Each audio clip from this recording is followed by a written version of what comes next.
శ్రీ కంచి పరమాచార్య స్వామివారి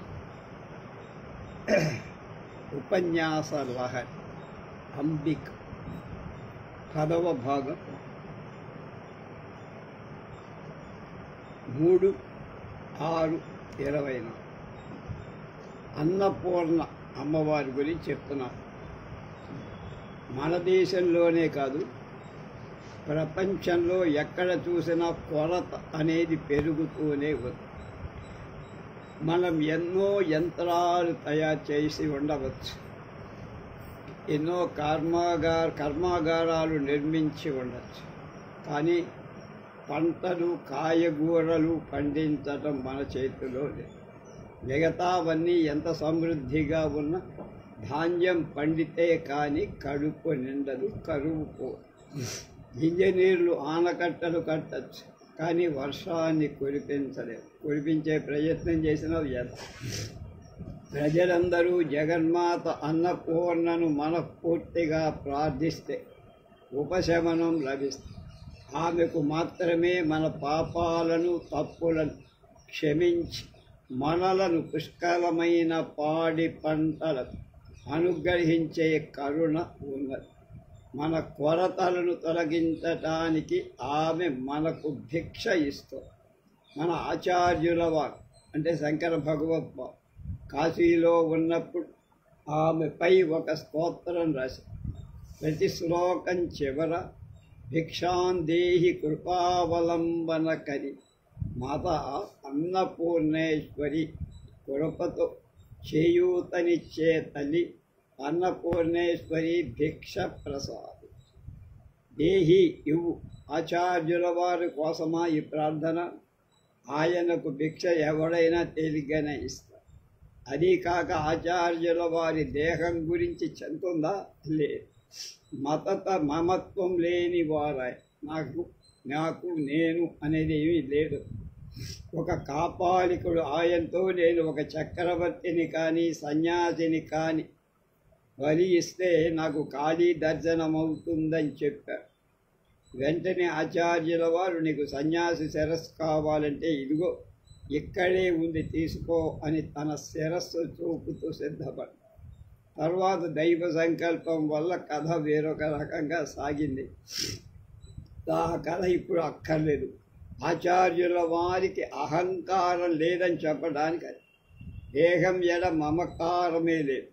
కానీ ఎందుకు భిక్షాందేహి అని అర్థిస్తున్నారు అని కనుక మనం చివరి శ్లోకం పఠిస్తే ఈ విషయం కొంచెం తెలుస్తుంది. నా తల్లి స్వయంగా పార్వతీదేవి, మహాదేవుడైన పరమేశ్వరుడే నా తల్లి. శివభక్తులంతా నా బంధువు, త్రిభువనాలు నా ఇల్లు. అందువల్ల ఆయన నెత్తింది ఈ 3 లోకాల కోసమే అని అర్థం అవుతున్నాం. అదే కాక మన వంటి ఆర్తులు ప్రార్థించి అమ్మ అనుగ్రహాన్ని పొందటానికి వీలుగా అనువుగా ఈ శ్లోకం రాశారని కూడా మనం అర్థం చేసుకోవాలి. కేవలం కండలు పెంచుకోవటానికి మరీ తినాల్సిన అవసరం లేదు. జ్ఞానం లేని దేహదారుఢ్యం వేస్ట్, వృధా. చేతిలో క్షీరాన్న పాత్ర వడ్డించటానికి గరిట సిద్ధంగా ఉంచుతున్న అన్నపూర్ణాంబిక మనకు జ్ఞానాన్ని కూడా అనుగ్రహిస్తారు. ఆచార్యుల వారి జ్ఞాన వైరాగ్య సిద్ధ్యర్థం కొరకు భిక్షను ప్రసాదించమని స్తోత్రం చివరలో అర్థించారు. కంచిలో ఉన్న కామాక్షి దేవిలో అన్నపూర్ణేశ్వరే కనిపిస్తుంది. ఆమె ధాన్యంతో 32 ధర్మాలు చేసి వాటిలో అన్నదానం ఒకటి.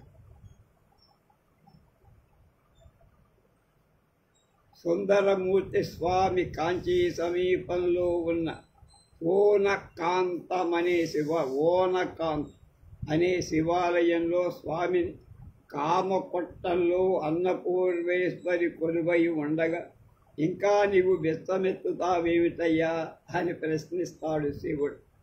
ఈ విధంగా దేహాన్ని ఆత్మ తన భిక్ష వలన సంరక్షించి సుష్టుపరచి అన్నపూర్ణేశ్వరిని జీవజాలమంత కొరతల నుండి ముక్తులవ్వాలని ప్రార్థిద్దాం. అది మన ప్రార్థన. తమ పాపాలు కారణంగా కొరతతో బాధపడే విషయంలో కూడా అన్నపూర్ణేశ్వరి అయిన కామాక్షి కరుణ చూపుతుంది. పాపికి కూడా ఆకలి బాధ ఉండకూడదు. కేరళలో చెరుక్కున్నాం అనే చోట అన్నపూర్ణ క్షేత్రం ఉంది. అక్కడ దర్శనానికి వచ్చే వాళ్ళందరికీ ఉచితంగా ఆహారం ఇవ్వబడుతుంది. కేరళ, మేము కర్ణాటకలో చూసాం. అంతేకాక రాత్రిపూట చెట్టు కింద ఒక పెద్ద సంచి నిండా అన్నం ఉంటుంది.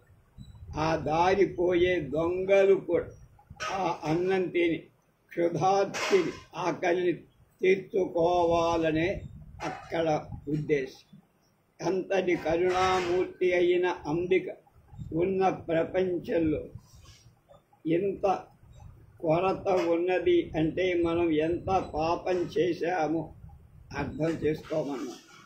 చరక సంహిత ఉదహరించిన ఆత్రేయుడి వాక్యాలు ఇక్కడ మనం చెప్పుకోవడం ఉచితమన్నారు పరమాచార్య.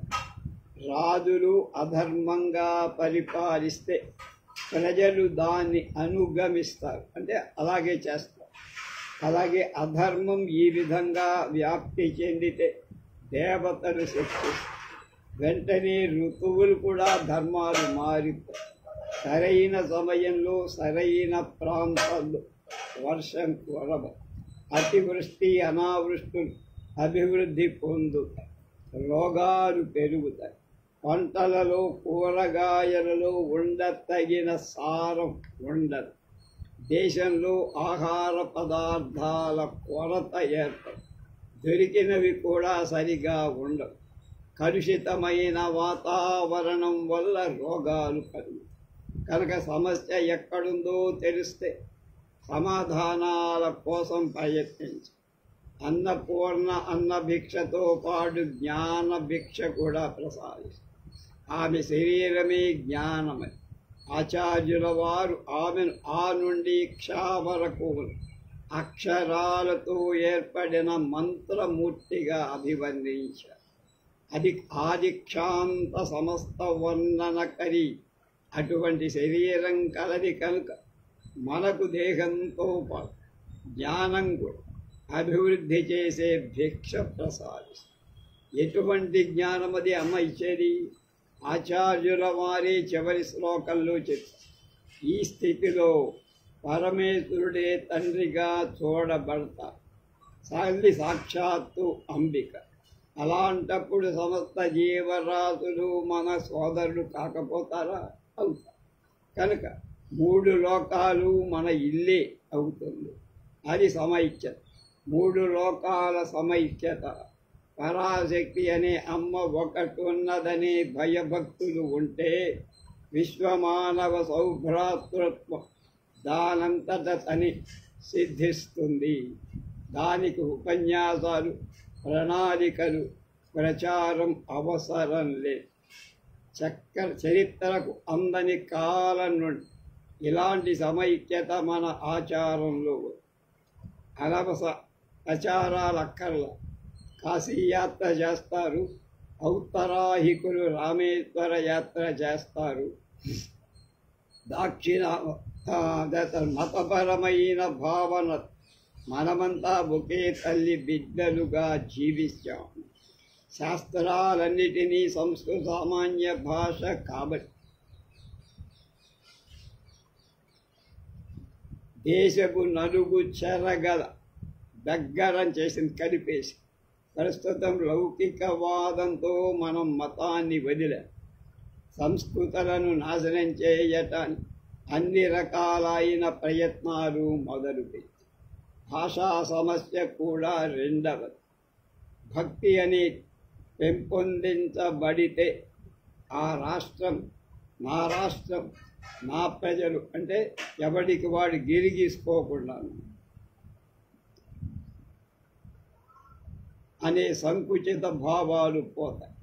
దేశ సమైక్యత గురించి ఉపన్యాసాలిచ్చే ఈ రోజుల్లో ఒకే దేశంలో ఉన్న ఒక రాష్ట్రం ఇంకొక రాష్ట్రానికి తాగడానికి నీరు కూడా ఇవ్వట్లేదు, డ్యాములు కట్టేస్తున్నారు.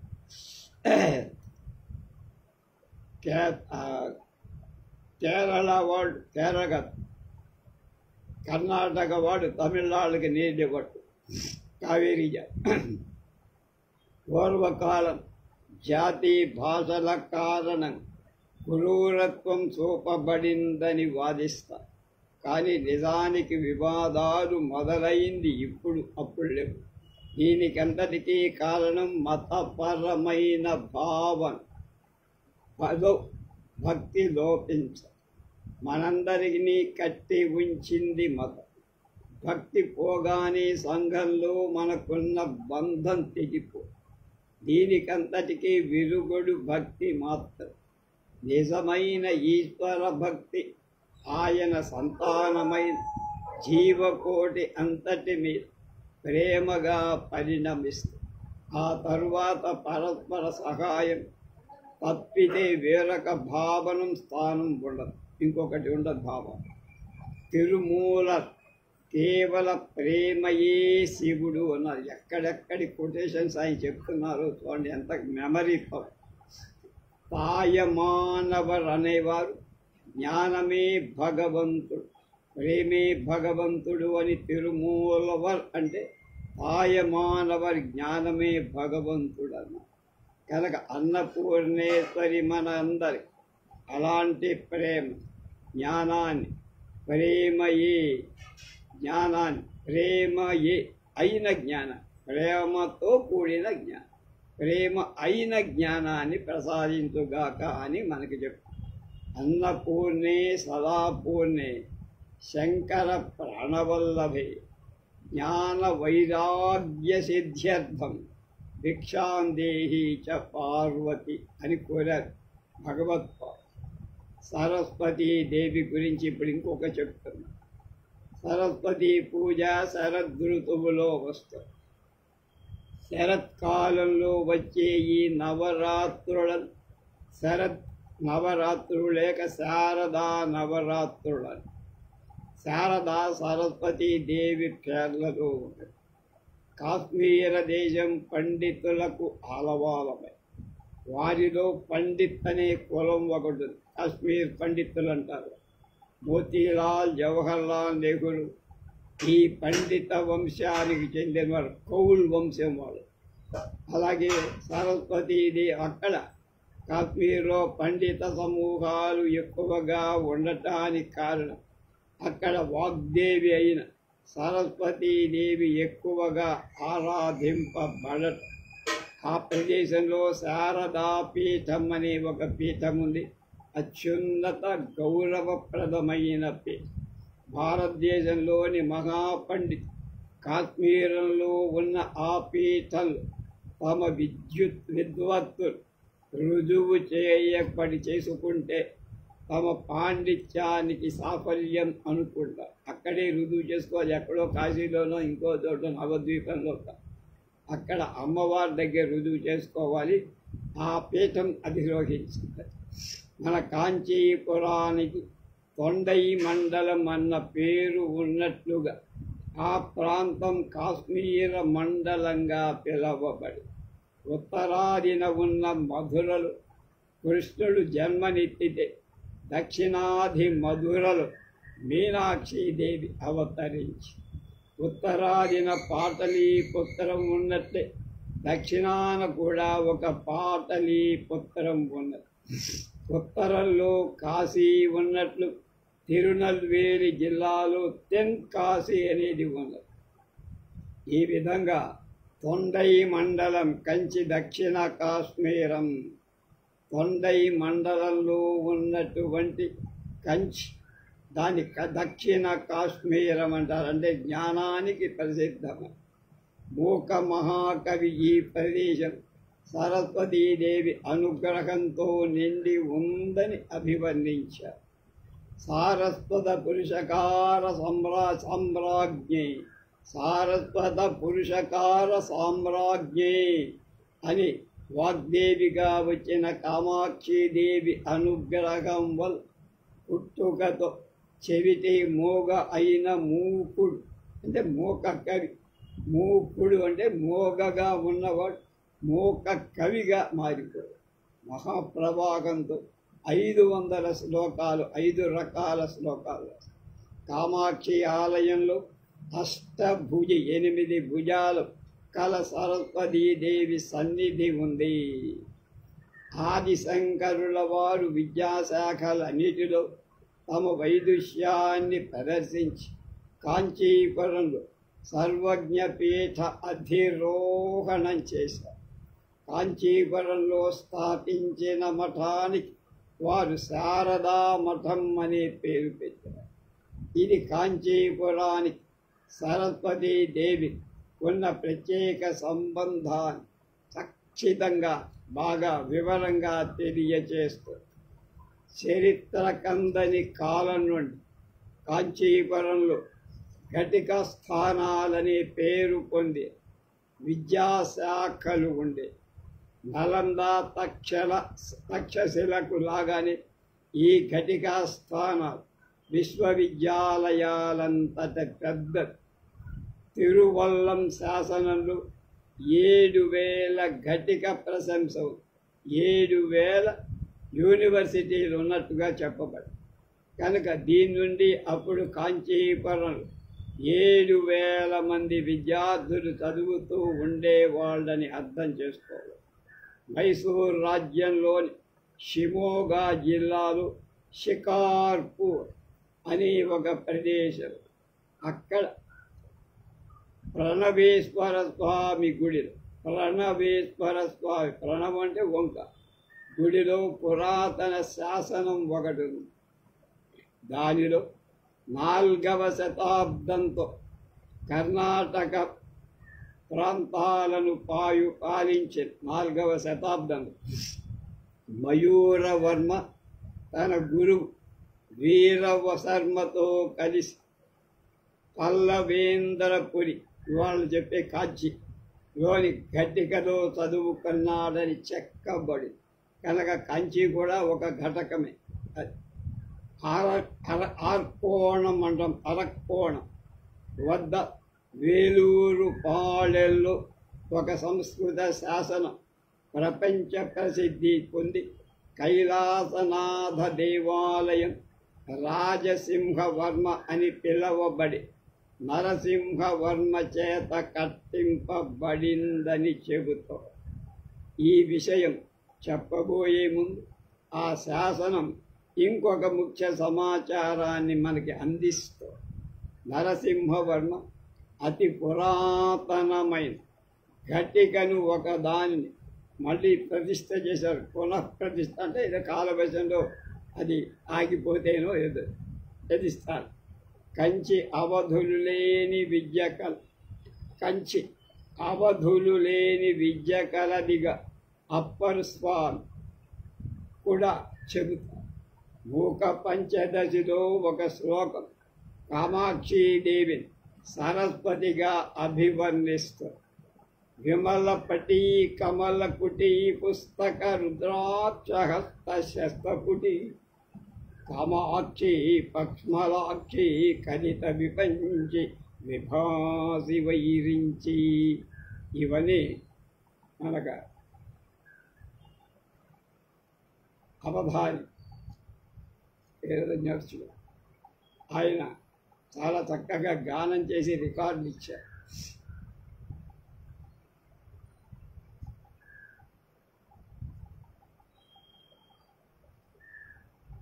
విమలపటి కమలకుటి పుస్తక రుద్రాక్ష హస్తశస్తపుటి కామాక్షి పద్మలాక్షి కలిత విపంచి విభాసి వైరించి.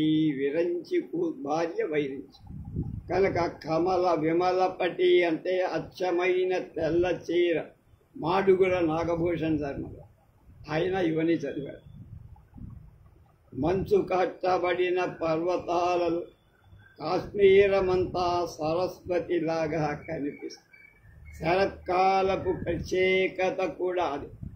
కవులు శరచంద్రుడని పిలిపించే చంద్రుని శుద్ధమైన కాంతి కిరణాలు ప్రపంచమంతా కప్పివేసేది ఈ కాలంలో. కనుక ఈ కాలంలోనే ఆకాశంలో తెల్లటి మేఘాలు సంచరిస్తూ చూసేవాళ్ళు ఆకాశం తెల్ల చీర కట్టుకుందా అనే భావం కలిగిస్తుంది. సరస్వతీదేవి ప్రసాదించే నిజమైన విజ్ఞానం శరత్కాలపు మేఘాల చంద్రుడిలా శుద్ధమైంది. కనుక ఏదైనా మంచిదనాన్ని, చల్లదనాన్ని, మంచి వెన్నెల వెప్పుకోవాలంటే శరత్కాలం అది చల్లనైంది. వట్టి చదువు సంకటాలని కొత్త చదువు మీదే దృష్టి పెడితే అది అనేక ఇబ్బందులు కలిగిస్తుంది. ఈ సంకటాలకు విరుగుడేమిటి? సత్యమైన విద్య, నిజమైన విద్య. ఏమిటి నిజమైన విద్య అంటే మన దుఃఖాలకు విరుగుడు సరస్వతి పూజను తరుస్తున్న. దీనికి ప్రోత్సాహకమైన ఇంకొక విషయం కూడా నాకు గుర్తొస్తోందంటున్నారు కంచి పరమార్చ. బయట ఉన్న వాతావరణం మాగుడుగా ఉంటే, అంటే పైన ఆకాశం మబ్బు పట్టి లోపల మనకేటో ఒక్కపోసి చాలా విపరీతంగా చికా. కనుక మా మనస్సు చాలా విచారంగా ఉంటుంది. కోసదేవి సూర్యోదయ పూర్వం బ్రహ్మ ముహూర్త కాలంలో చీకట్లు ముసురుకోవడానికి కొంచెం ముందు సూర్యాస్తమయం అయిపోయిన తరువాత కాలం ప్రపంచంలో ఒక నిశ్శబ్ద శాంత వాతావరణం ఏర్పడుతుంది. ఆ సమయంలో మన చిత్తవృత్తులుగా అణగి ధ్యాన మగ్గులను కావాలి, మనం జ్ఞానం చెయ్యాలని కోరిక అప్పుడు ప్రపంచం తన స్వాభావిక స్థితిలోకి వచ్చే సమయంలో మన మనస్సును కూడా స్వస్థితికి తీసుకురావడానికి ప్రయత్నం చేయాలి. మిగతా సమయాల కన్నా ఇలాంటి సమయం మన మనస్సును అదుపులోకి తెచ్చుకోవటం ఎక్కువ ఉపయోగపడుతుంది, సహకరిస్తుంది. అలాంటి స్థితిలో అది శాంతంతో లయమవుతుంది. కనుక ప్రతిరోజు ఉదయ సాయంకాలాలకు మళ్ళీని అంటే లాగానే సంవత్సరం మొత్తం మీద ఒక పూర్తి పక్షాన్ని పరిగణిస్తే అది శరత్కాలంలో ఆశ్వయుజ శుక్లపక్షం సరస్వతి పూజ వచ్చే పక్షం నవరాత్రులను. ఆ కాలం మనస్సును అదుపులో పెట్టుకోవటానికి ఎంతో అనువైన కాలం. అతి ఉష్ణం, అతి శీతలంగా, వాతావరణం ఆహ్లాదంగా సౌఖ్యం కలిగించేదిగా ఉంటుంది. ఈ సమయంలో సూర్యచంద్రుడు తెల్లటి మబ్బులు ప్రకృతి అంత ఆహ్లాదజనకంగా ఉంటుంది చూపించి. ఇంకో విశేషం ఏమిటంటే ఈ శరత్కాలపు మొదటి పక్షంలో మాత్రమే భారతదేశంలోని అన్ని ప్రాంతాలలో వాతావరణమంతా ఇలాగే ఉంటుందట, దేశమంతా. ఎప్పుడు శరత్కాలపు శుక్లపక్షం. మిగతా ఋతువులు, మాసాలు, పక్షాలను భిన్న భిన్న ప్రాంతాల్లో వాతావరణం వేరువేరుగా. ఇది మాత్రం అంటే శరత్కాల శుక్లపక్షంలో దేశమంతా ఒకే రకంగా అయిన వాతావరణం. అది గొప్పది. కనుక మిగతా చైత్ర వైశాఖాలలో ఆంధ్ర ప్రాంతంలో తమిళనాడు కంటే ఎక్కువ ఎండలు ఉంటాయి. అలాగే అదే సమయంలో ఢిల్లీ మధ్యప్రదేశ్లో తమిళనాడు కంటే 10-12 డిగ్రీలు ఎక్కువ వేడి ఉంది. మనకు చల్లగా ఉన్న ఉత్తర భారతదేశంలో గడ్డ కట్టించే చలి ఉంటుంది. మనకు కుండపోతగా వర్షం కురుస్తున్నప్పుడు ఉత్తరాదిని వాన చిరుకు రాలదు మనకు. అలాగే వైశాఖ ఆషాఢ మాసాల్లో కేరళలో కుండపోత వాన కురుస్తుంది. అది కురిస్తేనే ఋతువులు వచ్చినట్టుగా, నైరుతులు వచ్చినట్టు. తమిళనాడులో చెదాచెదరుగా వర్షాలు పడుతూ మొత్తం మీద ఎండలు ఉన్నప్పుడు వింధ్యకు అవతలి వైపున ఋతుపవనాలు ఉంటాయి. అలా కాక వాతావరణం 95 డిగ్రీలు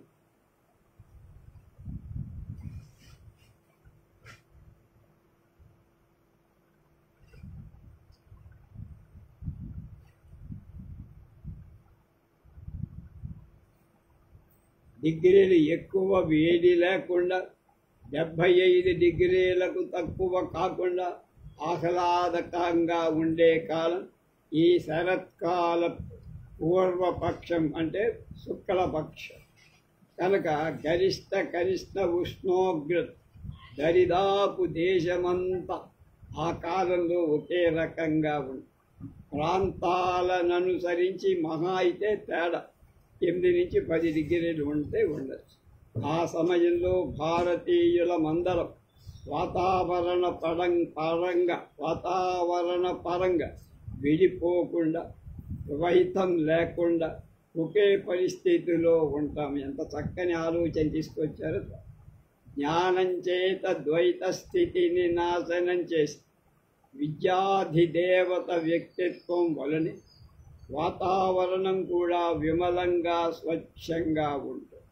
ఈ విధంగా దేశమంతా ఒకే రకమైన స్వచ్ఛత శాంతి నెలకొని ఉన్నప్పుడే బాహ్య జగత్తు యొక్క సౌఖ్యం ద్వారా మానసిక సమతుల్యతను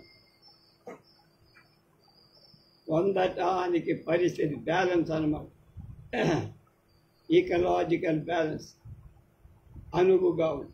ఇటువంటి సమయంలోనే ఈ లక్షణాలన్నీ మూర్తీభవించి సరస్వతీదేవి పూజ వస్తుంది. శరత్కాలంలో శుక్లపక్షంలో ఈ విషయాన్ని గ్రహించి అందరూ ఆమెను ఆరాధిస్తే చక్కటి సమన్వయం హార్మని జ్ఞానం సిద్ధించగలదని కంచి పరమాచార్య స్వామి మనకు అనుగ్రహ భాషణం చేసి జపమాల పుస్తకం జ్ఞానాన్ని సూచించే చిహ్నాలని అందరికీ తెలుసు.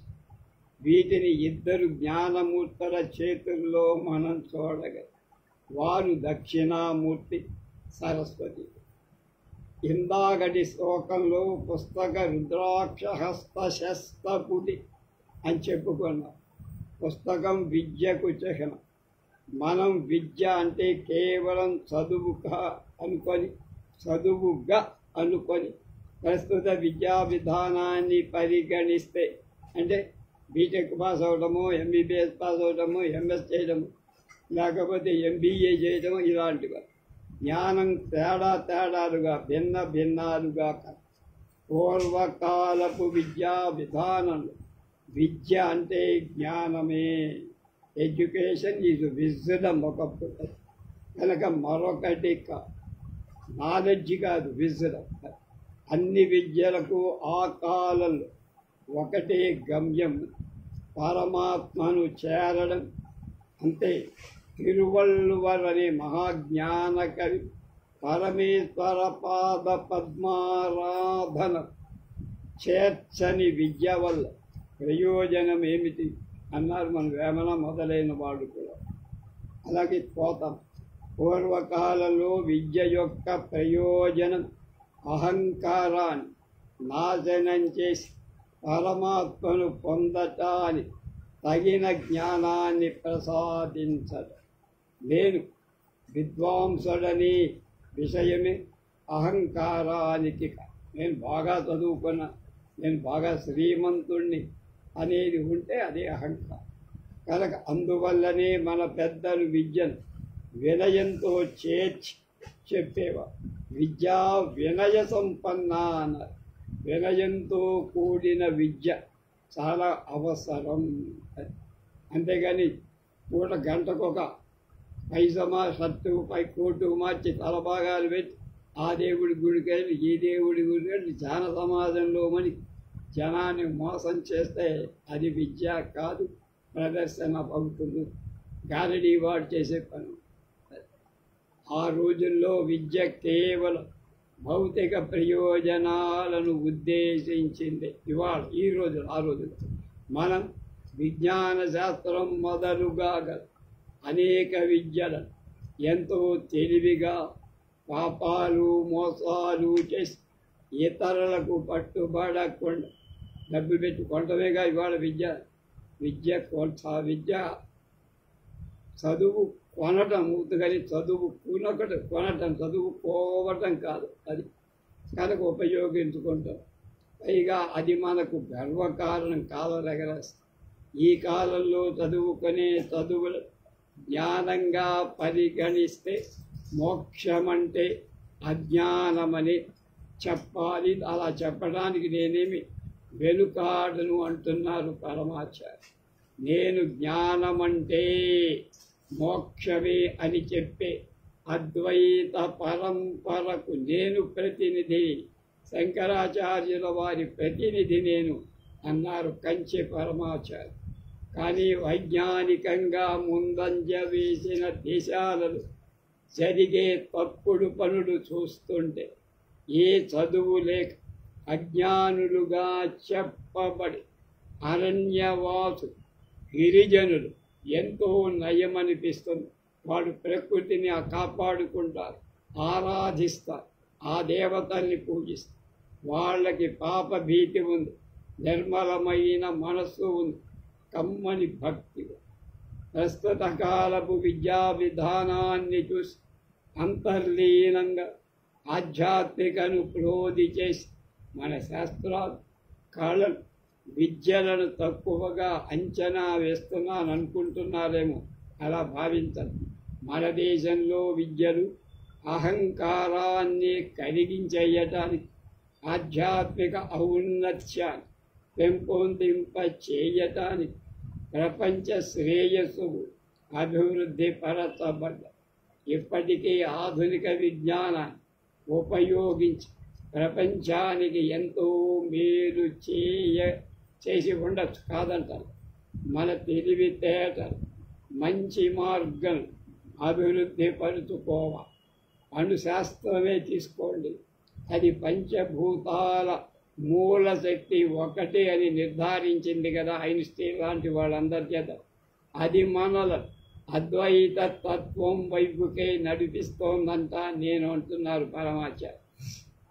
కోరికలకు బానిసలై నిరంతరం వాటిని తీర్చుకోవటానికి పరుగులెత్తకుండా మన పూర్వీకుల జీవన విధానాన్ని పాటిస్తూ విద్యాభ్యాసం కొనసాగిస్తూ అలాంటి విద్య ఈరోజు అంతరంగికంగా బహిరంగంగా మంచి చేస్తుంది జ్ఞానాన్ని.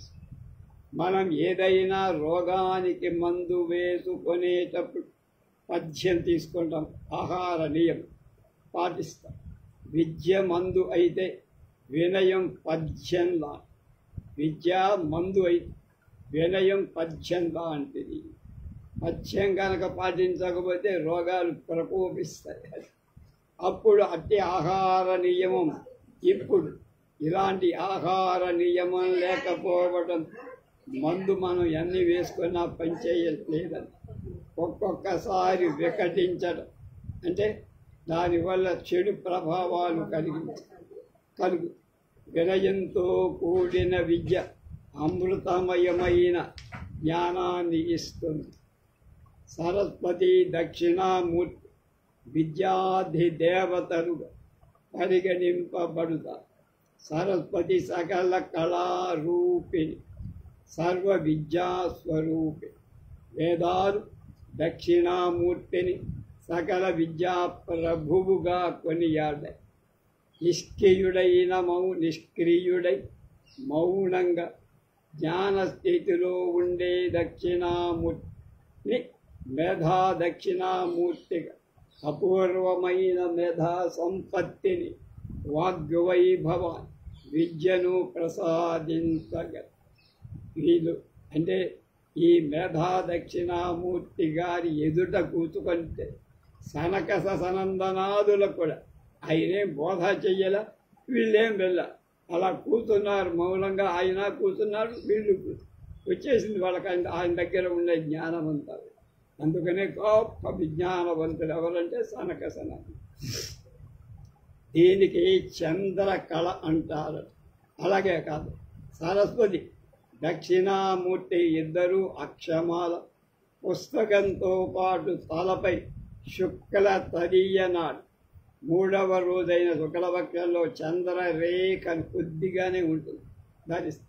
దీనికి చంద్ర కళ అని కూడా అంటారు. కళ అంటే పెరిగే, ఏమిటి కళ అంటే పెరిగేదంతా కళ. కనుక విద్యకు అంతమనేదిదే.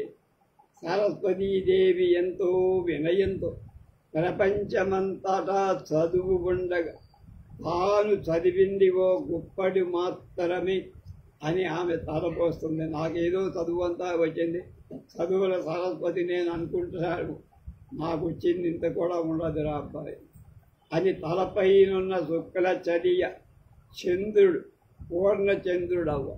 కనుక ఆ విజ్ఞానం పెరగాలంటే తదియ చంద్రుడు పూర్ణచంద్రుడు అవ్వ. అంటే దాదాపు ఇంకా 5 రెట్లు పెరగాలి. సరస్వతి కూడా దక్షిణామూర్తిలాగా నుదురుపై 3వ కన్ను ఉంది. సరస్వతికి కూడా ఉంది 3వ కన్ను, దక్షిణామూర్తికి ఉన్నది. కోర్కెల గ్రహింపబడితేనే కానీ జ్ఞానం రాదు. అందువల్లనే ఆమె కాముణ్ణి దహించి కంటిగా ధరించి మన్మధుణ్ణి దహించి కంటించేసుకో. ఇద్దరు మూర్తులకు జటా మకుటం ఉంది. ఇది కూడా జ్ఞానులకు చిహ్నం. కనుక ఇద్దరు మూర్తులు కూడా తెల్లటి తెలుపు 7 రంగుల్లో ఒకటి కాదు, అన్ని రంగులు కలిస్తే ఇద్దరూ కూడా శుద్ధ సత్వానికి ప్రాతినిధ్యం వహిస్తారు. తెలుపు ఇంకా శుద్ధమై దాని నుండి కాంతి ప్రయాణించగ. అంటే తెలుపు ఎంత పర్ఫెక్ట్గా, ఎంత ప్యూర్గా ఉంటే కాంతి దానిలోంచి వస్తుంది. అది స్ఫటిక. సరస్వతి దక్షిణామూర్తులు చేతిలో స్ఫటికమాల ధరించారు, రుద్రాక్షలు కాదు. ఆ స్ఫటికం జ్ఞానానికి మహోత్కృష్టమే. కనుక శుక్ల తృతీయ నాటి చంద్రకళ స్ఫటికం మనకు మానసిక రుగ్మతలను పోగొట్టి ప్రశాంతత, నిర్మలత్వాన్ని ప్రసాదించగలవు అని అన్నపూర్ణ విషయాన్ని మనకు చాలా చక్కగా, దక్షిణామూర్తి విషయాన్ని చాలా గొప్పగా సరస్వతీదేవి వివరించారు కంచి పరమాచార్య. రేపు మహాలక్ష్మి గురించి చెప్తారు, అది తెలుసుకోండి. స్వస్తి.